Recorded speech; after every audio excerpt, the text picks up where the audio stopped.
heavy.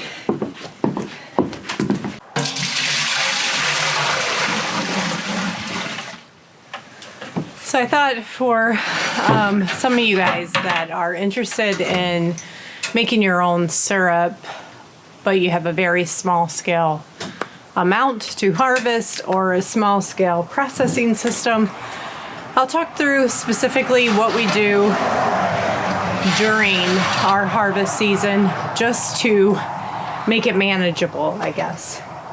So it is second time we're doing this process. I do it every weekend. I collect my sap all weekend long, or all week long, and I store it in 5-gallon buckets in the garage refrigerator. I'll collect over this weekend. So it's Saturday. I'm gonna boil this today. We'll add to it tomorrow, finish it down, and whatever's left, not finish it to syrup, but get it pretty darn close. Right. And then I store that in mason jars in my inside fridge.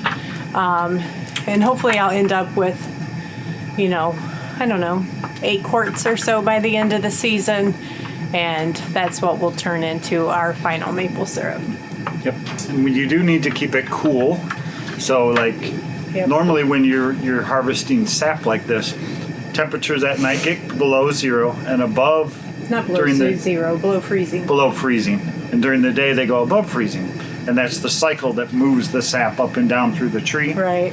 So as you collect it, you need to keep it cool or it goes bad after, 5 to 7 days? Yep. Mm-hmm. So if you just leave it sit out at like room temperature or outside temperature and it gets up to 45, 50 degrees, it can spoil. So that's why we keep it in the fridge. Yep. So I'm going to walk around the yard right now and go collect up what's in the buckets. Come pour it off in here, or at least have it up on the porch that as this boils down, I'll be adding to it throughout the day. Mm-hmm. And to know if it spoils or not, it will get cloudy, right? It'll get cloudy, or some people say it'll, once it goes bad, it smells like dirty socks. So I guess if it doesn't taste sweet and it's not clear, you know that it might be bad. I'll just say it like that. I've never experienced it myself, so I don't really know, but that's what I've heard. So I typically collect every 2 days. Sometimes I'll go every 3 days if it's cool enough outside to store it outside. But on average, every 3 days, or 2 days, excuse me. This is our damage from the drunk driver the other day. You can see some sap leaking out a little bit. I did want to give you guys a quick update on the status of that guy. One of our neighbors is a county sheriff. So I was able to talk to him the other day and said, hey, did they ever find that guy? They did. They caught up with him. In fact, there was a later in the evening as things went on and like the tow truck guy came to take the car away and stuff like that, some girl showed up in a car and she was like, hey, is that a whatchamacallit car? And they're like, yeah. She's like, okay, well, it's mine. Well, apparently she was his girlfriend, and that helped them catch up with the guy. And then I guess he was also in a bragging nature posting pictures of himself and the injuries that he sustained from the accident on Facebook. So between those two things, they caught up with the guy. I have no idea what kind of charges they're pressing against him, if they can still get him for like DUI or anything like that. Other thing about maples that you need to know when it comes to sap is the buds. Our buds on our tree right now are still, they're starting to form and they're still tightly closed. That's a good thing for sap production, because once those buds burst open, you kind of have to stop harvesting sap at that point. It totally changes the flavor profile of the sap that you get, and it kind of goes back to that, it suddenly tastes like dirty socks. So once your buds on your maple tree open, stop harvesting your sap, because your syrup will be bad at that point going forward. Take that one back. Thanks. Okay, I know I posted the last weekend on Instagram my finished quart jars, and I got a question like, how long does that take to boil down? And honestly, I've never timed it, but I know this will not be done today. So And we'll have it going full blast all day. I have this bucket. I don't know if you guys can see the line. It's, I don't know, probably filled to here. I don't know what size that is, maybe 10 gallon or so stock pot. So that's gonna boil. As it boils down, I'll continue to add from the bucket. And when tonight ends, I will just shut it off, put the lid on it. Tomorrow morning when I wake up, I'll turn it back on. So this will be a day process, but I just want to share it with you guys in case you're doing small batching. And then I'll talk to you at the end of the video and tell you, well, what's my next step. So that's today. Oh, and if you guys caught one of my last videos, I was talking about my hair dilemma. I just got back from the hairdresser and we chose not to color it at all. She just gave me a nice cut and I like it. I said it looks like I got it colored because I got all that other stuff off.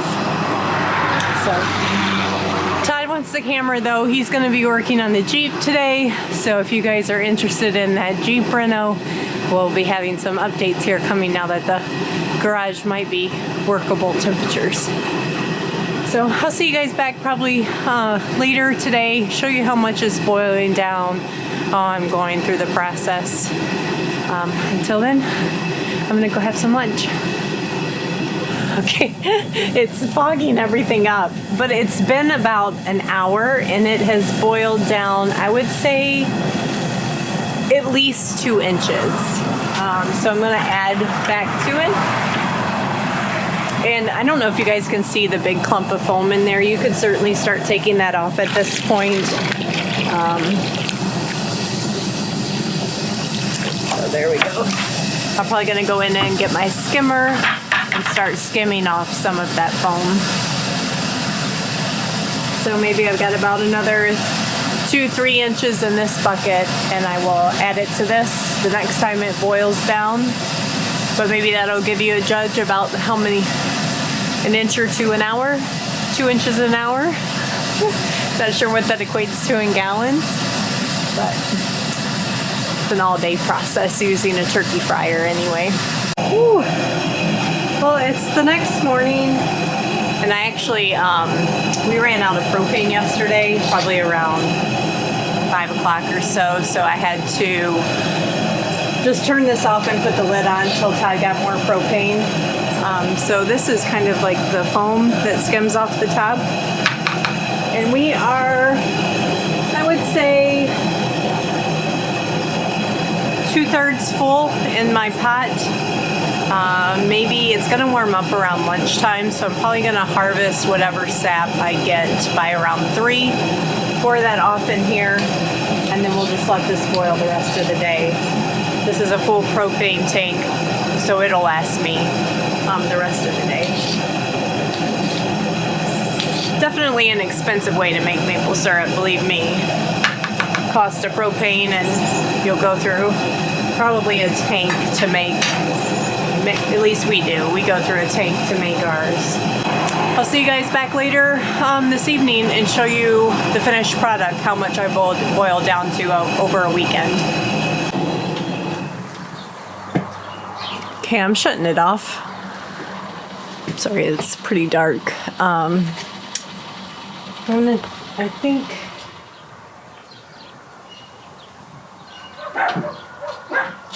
I'd say there's probably 2.5–3 inches in the bottom, probably like this. And I gotta let that cool before I take it in and pour it in the jars. We didn't collect sap today because we're actually leaving the house to go run some errands, and where we're going, it's gonna be most of the day that we're gone. So I'm gonna go ahead and call this done for this weekend. And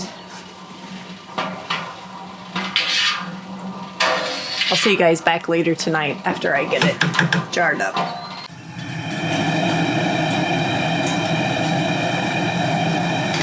Slight change of plans. We ended up not being gone as long as I had thought we would. So I went ahead and got the rest of the sap in. I'm gonna go ahead and finish boiling that down. I always feel better when I can finish off a full week's worth. So we'll get that boiled down. And like I said, I'll be back tonight and show you what the finished product looks like.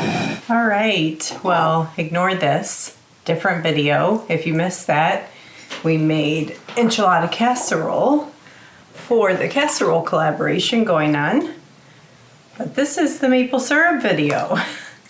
So I'm going to just, before I put it in the fridge, I just do a strainer through 2 layers of coffee filters. I found it's the fastest way to do that initial strain.